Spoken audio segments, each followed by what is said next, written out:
لگے کہ اللہ نے انسان کو کس خوبصورت انداز میں پیدا فرمایا ہے، اللہ رب العزت نے انسان کی شناخت کس انداز میں کی ہے۔ تو اگر انسان اپنے آپ میں غور و خوض تتبع تلاش کرنے لگے تو خود اچنبے میں پڑ جاتا ہے۔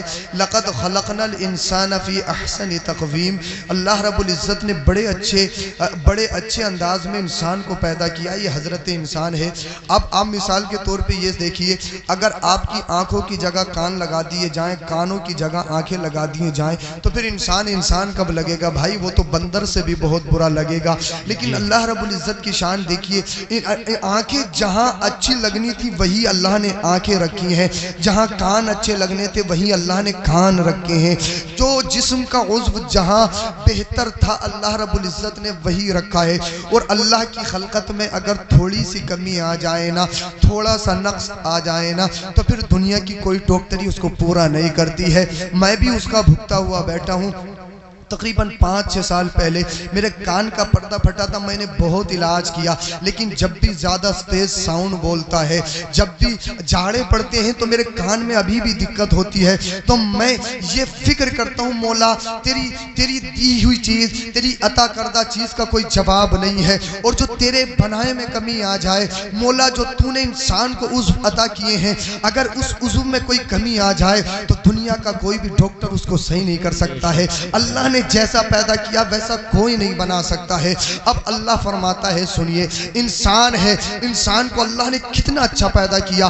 آپ دنیا میں نعمتیں دیکھو تو دنیا کی نعمتوں کو گنا نہیں سکتے ہو، اس کا شکر تو ادا کرنا بہت دور کی بات ہے۔ لیکن اللہ کیا فرماتا ہے وہ سنو، اللہ فرماتا ہے کہ اللہ نے احسان کیا ہے مومنوں پر کہ ان میں اپنے رسول کو بھیجا ہے، ان میں اپنے حبیب کو بھیجا ہے۔ میں آپ کی توجہ چاہتا ہوں، بھائی وہ صوفہ ہے، کوئی نئی چیز نہیں ہے، لکڑی کا ہے، سونے کا نہیں ہے۔ جو آپ جس صوفے پر بیٹھتے ہیں وہی صوفہ ہے۔ آپ میری طرف دیکھیے، ایک ماحول بنانے کی کوشش کر رہا ہوں اور آپ کو کچھ پیغام دینا چاہتا ہوں، کچھ معروضات آپ کی بارگاہ میں رکھنا چاہتا ہوں۔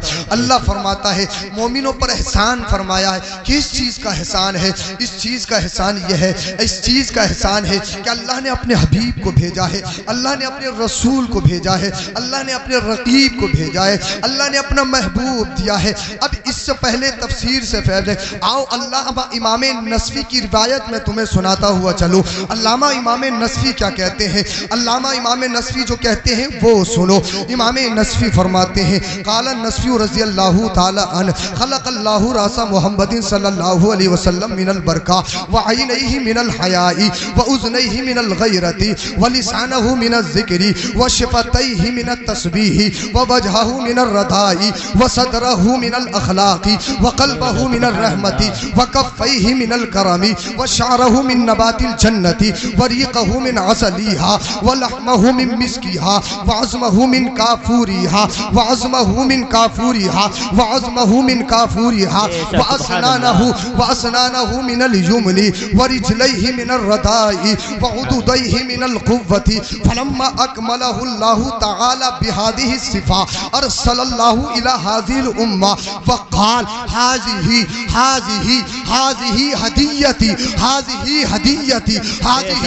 ہدیتی الیکم فاعرفوا قدرها وعظموها۔ اب اگر آپ کے بات سمجھ میں آ رہی ہے، اگر آپ کے ضمیر جاگ چکے ہیں اور آپ میری بات کو سننے کے لیے فل موڈ میں ہو چکے ہیں تو اب اس کا ترجمہ بھی سماعت فرمائیے۔ علامہ امام نصفی کہتے ہیں اللہ نے اپنے حبیب کو بڑی شان سے پیدا کیا ہے، بڑے اچھے انداز میں پیدا کیا ہے۔ اللہ اللہ، علامہ امام نصفی کہتے ہیں ویسے تو آدم بھی آئے ہیں، ویسے تو نوح بھی آئے ہیں، ویسے تو یعقوب بھی آئے، ویسے تو داؤد بھی آئے، ویسے تو سلیمان بھی آئے، ویسے تو دانیال بھی آئے، ویسے تو ابراہیم بھی آئے، ویسے تو اسماعیل بھی آئے، ویسے تو حضرت یوسف بھی آئے، ویسے تو موسیٰ کلیم اللہ بھی آئے، ویسے تو عیسیٰ روح اللہ بھی آئے، انبیاء و مرسلین آئے، صدیقین آئے، شہداء آئے، صالحین آئے، فضلاء آئے، علماء آئے۔ ہر ایک کی شان الگ ہے، ہر ایک کا مرتبہ الگ ہے، ہر ایک کا مقام الگ ہے، لیکن جس شان سے مصطفیٰ کو اللہ نے پیدا کیا ہے، امام نصفی کی زبان سے وہ سنیے۔ امام نصفی کہتے ہیں اللہ نے اپنے حبیب کے سر انور کو برکت سے پیدا کیا ہے، آپ کی آنکھوں کو حیا سے پیدا کیا ہے، کانوں کو آپ کی آنکھوں کو حیا سے پیدا کیا ہے، کانوں کو آپ کی کانوں کو غیرت سے پیدا کیا ہے، آپ کے لبوں کو ذکر سے پیدا کیا ہے، آپ کے لبوں کو تسبیح سے پیدا کیا ہے، آپ کے چہرے پر نور کو اللہ نے رضا سے پیدا کیا ہے، آپ کے دل مبارک کو اللہ نے اخلاص سے پیدا کیا ہے، آپ کے دست مبارک کو اللہ نے کرم سے پیدا کیا ہے، آپ کے بالوں مبارک کو اللہ نے جنتی انگوریوں سے پیدا کیا ہے، آپ کے لعاب دہن شریف کو اللہ نے جنتی شہد سے پیدا کیا ہے، اللہ نے آپ کے بازوؤں کو قوت سے پیدا کیا ہے۔ امام نصفی مصطفیٰ کی تعریف کرتے چلے جا رہے ہیں، تعریف کرتے چلے جا رہے ہیں، تعریف کرتے چلے جا رہے ہیں، اور یہ بتا رہے ہیں آدم کا مرتبہ اپنی جگہ ہے، نوح کا شان اپنی جگہ ہے، دانیال کا مقام اپنی جگہ ہے، داؤد کا مقام اپنی جگہ ہے، حضرت یوسف کا مقام اپنی جگہ ہے، حضرت ابراہیم کا مقام اپنی جگہ ہے، حضرت اسماعیل کا مقام اپنی جگہ ہے، حضرت موسیٰ کلیم اللہ کا مقام اپنی جگہ ہے، حضرت عیسیٰ اللہ کا مقام اپنی جگہ ہے، لیکن مصطفیٰ کو اللہ نے جو پیدا کیا ہے وہ الگ شان سے پیدا کیا ہے۔ امام نصفی نے جو تعریف کی ہے، اب آؤ بریلی کے امام کی طرف چلتے ہیں۔ میں بریلی شریف چلا گیا، میں نے منظر اسلام کو دیکھا، گنبد اعلیٰ حضرت کو دیکھا، میں نے چوکھٹ اعلیٰ حضرت کو چوما، میں تربت اعلیٰ حضرت میں داخل ہوا، اور جانے کے بعد میں نے کہا اے عشق کے امام، اے بریلی کے امام، میں نے امام نصفی تو سن لیا، لیکن اب تمہاری شعر و شاعری میں سننا چاہتا ہوں، یہ بتاؤ مصطفیٰ کا مقام کیا ہے؟ تم تو عشق کے امام ہو، تم تو شعر و شاعری کے بادشاہ ہو، اے بریلی کے امام تم بتاؤ۔ تو بریلی کا امام کہتا ہے ماتھے مصطفیٰ کے بارے میں، اللہ اللہ، بریلی کا امام کہتا ہے جس کے ماتھے شفاعت کا صحرا رہا، جس کے ماتھے شفاعت کا صحرا رہا، اس جبین سعادت پہ لاکھوں سلام۔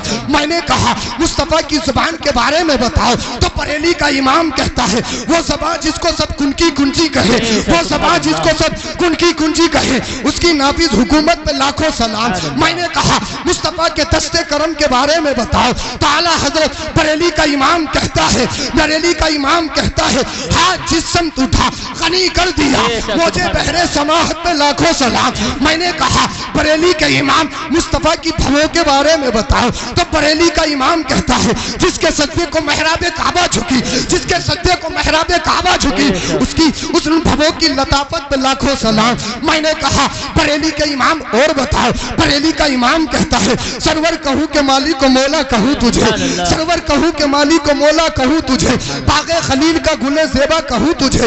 میں نے کہا مصطفیٰ کی عطا کے بارے میں بتاؤ، تو بریلی کا امام کہتا ہے میرے کریم سے گر قطرہ کسی نے مانگا، دریا بہا دیے ہیں، تربے بہا دیے ہیں۔ میں نے کہا اور بتاؤ، تو بریلی کا امام کہتا ہے کون دیتا ہے دینے کو منہ چاہیے، کون دیتا ہے دینے کو منہ چاہیے، دینے والا ہے سچا ہمارا نبی۔ میں نے کہا بریلی کا امام اور بتاؤ، تو بریلی کا امام کہتا ہے، بریلی کا امام مصطفیٰ کی تعریف بیان کرتا چلا جا رہا ہے۔ میں نے کہا اے بریلی کے امام اور بتاؤ، تو بریلی کا امام کہتا ہے وہ کمال حسن حضور ہے، وہ کمال حسن حضور ہے کہ گمان نقص جہاں نہیں، یہی پھول خار سے دور ہے، یہی شمع ہے کہ دھواں نہیں۔ میں نے کہا اے بریلی کے امام مصطفیٰ کے علم کے بارے میں بتاؤ، تو بریلی کا امام کہتا ہے دور و نزدیک کے سننے والے وہ کانے نالے کرامت پہ لاکھوں سلام۔ میں نے کہا اے بریلی کے امام اور بتاؤ، تو بریلی کا امام کہتا ہے اور کوئی غیب کیا تم سے نہا ہو بھلا، جب نہ خدا ہی چھپا تم پہ کروڑوں درود۔ میں نے کہا اے بریلی کے امام قبر کے بارے میں بتاؤ، تو قبر کے بارے میں بریلی کا امام یہ کہتا ہے، قبر کے بارے میں بریلی کا امام یہ کہتا ہے آنکھ عطا کیجئے اس میں ضیا دیجئے، آنکھ عطا کیجئے اس میں ضیا دیجئے، جلوہ قریب آ گیا تم پہ کروڑوں درود۔ میں کہہ رہا ہوں بریلی کے امام اور بتاؤ، بریلی کا امام بتاتا چلا جا رہا ہے، میں سنتا چلا جا رہا ہوں۔ بریلی کے امام کی شاعری ایسی ہے جس پہ شاعر تنگ رہ جاتے ہیں، جس پہ علامہ، جس پہ اقبال بھی تنگ رہ جاتا ہے۔ بریلی کے امام کی شاعری ایسی ہے جو ایک مصرع قرآن کی روشنی میں ہوتا ہے، دوسرا مصرع حدیث مصطفیٰ کی روشنی میں ہوتا ہے۔ اللہ اللہ، عشق کے امام کی شاعری ایسی ہے جس میں امام اعظم کا کمال دکھتا ہے، جس میں صدیق کی صداقت دکھتی ہے، جس میں فاروق اعظم کی عدالت دکھتی ہے، جس میں عثمان غنی کی سخاوت دکھتی ہے، جس میں مولا علی کی شجاعت دکھتی ہے۔ بریلی کے امام کی شاعری کا حال یہ ہے جس میں شہید اعظم کی شہادت دکھتی ہے، غوث اعظم کی کرامت دکھتی ہے، خواجہ کی ولایت دکھتی ہے، صابر پاک کا صبر دکھتا ہے۔ اللہ اللہ، میں نے کہا بریلی کے امام اور بتاؤ اور بتاؤ اور بتاؤ، بریلی کا امام بتاتا چلا جا رہا ہے۔ میں نے کہا اور بتاؤ تو بریلی کا امام کہتا ہے سنو، تیرے تو وصف ہے بے تنائی سے ہے بری، حیران ہوں میرے شاہ میں کیا کیا کہوں تجھے، لیکن رضا نے ختم سخن اس پہ کر دیا، خالق کا بندہ خلق کا آقا کہوں تجھے۔ نعرے تکبیر، نعرے رسالت، مسلک اعلی حضرت سید افروز میاں صاحب قبلہ، آمد مصطفیٰ، آمد مصطفیٰ۔ نعرے تکبیر، نعرے رسالت، مسلک اعلی حضرت سید افروز میاں صاحب قبلہ، آمد مصطفیٰ۔ یہ ہے مصطفیٰ کی شان، اللہ نے انوکھا بنایا ہے، انوکھا، بے نظیر ہے مصطفیٰ، بے مثال ہے مصطفیٰ، مصطفیٰ کی طرح کوئی نہیں۔ اور حضرت حسان تو یہ کہتے ہیں جب کسی کی ماں نے ایسا لال جنا ہی نہیں ہے تو آئے گا کہاں سے؟ جی بے شک، سبحان اللہ۔ اب سنو اللہ کیا فرماتا ہے، جب اپنے حبیب کو ان صفات کے ساتھ اللہ نے پیدا کیا، اللہ فرماتا ہے ہذہ ہدیتی، ہذہ ہدیتی الیکم، یہ میرا تحفہ ہے، تحفہ، جی بے شک، سبحان اللہ۔ یہ میرا تحفہ ہے، تحفہ، فَعَرِفُوا قَدْرَهَا وَعَظِّمُوهَا، میرے تحفے کی قدر کو پہچانو اور اس کی تعظیم کرو۔ جی بے شک، سبحان اللہ۔ اللہ نے سب سے انوکھا، سنیں آپ، اللہ نے مومنوں پر احسان فرمایا، اپنے حبیب کو بھیجا، ساری کائنات پر مصطفیٰ کا احسان۔ جی بے شک۔ دیکھیے میں بولنے کی کوشش کر رہا ہوں اور آپ نے مجھ سے بلوا لیا، ہاں میں بیمار چل رہا ہوں ان دنوں، لیکن آپ کی محبتوں نے مجھ سے بلوا لیا۔ یہ بریلی کے امام کا کرم ہوتا ہے اور میں بولنے لگتا ہوں۔ سبحان اللہ، سبحان اللہ۔ آواز چاہے کتنی متاثر ہو، بریلی کے امام کی طرف جب نظر جاتی ہے تو بریلی کے امام کا فیضان جاری ہو جاتا ہے۔ بے شک، سبحان اللہ۔ سنیں آپ، پوری دنیا پر مصطفیٰ کا احسان اور ہر ایک پر اس کے ماں باپ کا احسان۔ میری ماں نے مجھ کو پیدا کیا، میری ماں کا مجھ پر احسان، جی بے شک۔ میرے باپ کا مجھ پر احسان، آپ کو آپ کی ماں نے پیدا کیا، آپ کی ماں کا آپ پر احسان، آپ کے باپ کا آپ پر احسان، مصطفیٰ کا ساری کائنات پر احسان، اور ہر ایک کے ماں باپ کا اس کی اولاد پر احسان۔ بے شک، سبحان۔ لیکن دنیا میں ایک ذات ایسی ہے،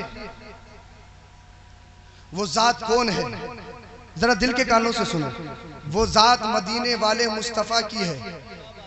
مدینے والے مصطفیٰ کا احسان ساری کائنات پر ہے، لیکن مصطفیٰ پر کسی کا احسان نہیں۔ جی بے شک، سبحان اللہ۔ حضرت آمینہ کہتی ہیں جب میرا بیٹا میرے شکم میں آیا، جو ماں کو تکلیف ہوتی مجھے تکلیف ہی نہیں ہوتی۔ جی بے شک، سبحان اللہ۔ اور جب مصطفیٰ کریم صلی اللہ علیہ وسلم اس دنیا میں تشریف لائے تو حضرت آمینہ کہتی ہیں جو درد ذہ ہوتا ہے ولادت کے وقت، جس کی وجہ سے ماں کا مرتبہ بڑھتا ہے، حضرت آمینہ کہتی ہیں میرا شہزادہ آ گیا، مجھے تکلیف ہی نہیں ہوئی۔ جی بے شک، سبحان اللہ۔ میں نے کہا جب بچہ ماں کے شکم میں ہوتا ہے، ہر ایک کی ماں کو تکلیف، لیکن مصطفیٰ کی ماں کو تکلیف نہیں۔ جی جی، حق۔ کیوں؟ پہلی وجہ تو یہ ہے کہ مصطفیٰ نور ہیں، جی بے شک، سبحان اللہ۔ مصطفیٰ نور ہیں، اور نور کا کام تکلیف دینا نہیں۔ جی بے شک، سبحان اللہ۔ مصطفیٰ کسی کو تکلیف دینے کے لیے نہیں، اس دنیا سے تکلیفوں کا خاتمہ کرنے کے لیے آئے۔ سبحان اللہ، سبحان اللہ۔ اللہ نے اپنے حبیب کو سب سے انوکھا پیدا کیا ہے نا، انوکھے ہیں مصطفیٰ۔ ایک چیز آپ کو بتاؤں، اگر حضرت آمینہ رضی اللہ تعالیٰ عنہ کو تکلیف ہوتی پیدائش کے وقت تو یہ حضرت آمینہ کا احسان ہوتا نا مصطفیٰ پر؟ جی جی ارے احسان اگر سمجھ میں آ رہی ہے تو بولیے نا، بولیے، جی احسان ہوتا نا؟ اور اللہ نے اپنے حبیب کو اس شان سے پیدا کیا، حضرت آمینہ کہتی ہے مجھے تکلیف ہی نہیں، تکلیف اسی لیے نہیں ہوئی، اگر تکلیف ہوتی تو یہ آپ کی ماں کا احسان مصطفیٰ پر ہوتا، لیکن اللہ نے اپنے حبیب کو سب سے انوکھا پیدا کیا ہے۔ اے حبیب دنیا کا معمول یہی ہے، ہر ایک پر اس کی ماں کا احسان ہے، ہر ایک پر اس کی باپ کا احسان ہے، لیکن اے حبیب تجھے اس شان کے ساتھ بھیجوں گا تو اس شان کے ساتھ دنیا میں جائے گا، تیرا احسان ساری کائنات پر ہوگا، تجھ پر کسی کا احسان نہیں ہوگا، نہ تیری ماں کا احسان ہوگا نہ تیرے باپ حضرت عبداللہ کا احسان ہوگا۔ سبحان اللہ سبحان اللہ سبحان اور ایک اللہ۔ حکمت یہی ہے، مصطفیٰ کے دنیا میں آنے سے پہلے ہی آپ کے والد کا انتقال ہو گیا، یہی ایک حکمت ہے، کیونکہ مصطفیٰ کو اللہ نے سب سے انوکھا پیدا کرنا تھا، جی بے شک سب سے انوکھا پیدا کیا ہے، مصطفیٰ کی طرح کوئی نہیں۔ اب جو مصطفیٰ کی طرح بننے کی کوشش کرے، مصطفیٰ کی طرح، حضرت علامہ امام نصفی کہتے ہیں اب جب مصطفیٰ کی طرح بننے کی کوشش کرے، اندھا ہے، کانا ہے، لولا ہے، لنگڑا ہے، کھترا ہے، چچکوں کے داغ کا مارا ہوا ہے، کہے کہ مصطفیٰ ہماری طرح ہے، ابے جب کوئی نبی، جب کوئی رسول مصطفیٰ کی طرح نہیں تو تو کس کھیت کی مولی ہے؟ جی بے شک سبحان اللہ۔ اللہ نے اپنے حبیب کو ایک الگ شان سے پیدا کیا ہے۔ اے حبیب سب کے مرتبے الگ ہیں، سب کے سکے الگ ہیں، لیکن جب تو جائے گا اس دنیا میں اگر کسی کا سکہ چلے گا تو وہ آمینہ کے لال کا چلے گا۔ زمین و زماں تمہارے لیے، مکین و مکا تمہارے لیے، چنی و چنا تمہارے لیے، دہن میں زباں تمہارے لیے، بدن میں ہے جان تمہارے لیے، ہم آئے یہاں تمہارے لیے، اٹھے بھی وہاں تمہارے لیے۔ بے شک سبحان اللہ۔